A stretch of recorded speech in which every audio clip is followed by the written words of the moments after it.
Hi, bit of an old product here, but figured perhaps someone else is also sitting with these JBL Live Pro Plus TWS in-ear headphones in 2026 and ripping their hair because the headphones won't enter pairing mode. So here's how you actually put these headphones into pairing mode, something that isn't even mentioned by the manual as far as I can find in JBL's documentation. First, make sure that the headphones has got some battery. Then, open the case and take either both or one of the earpieces out. This procedure can be done whether you are wearing the earpieces or not as well. I do actually prefer to wear them since you will then be able to hear the Bluetooth connection sound, but for illustrative purposes, I'll just do this outside of the case like so. Now, to enter pairing mode, what we want to do is that we want to tap 2 times on the back of either one of the earpieces.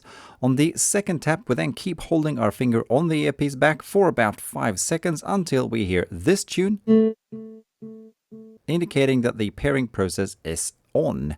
This is also illustrated directly on the back of each earpiece by that the little blue LED light on them flashes like so. Then we just open the Bluetooth settings on our phone or any other device you want to connect the headphones to and pair them like normal.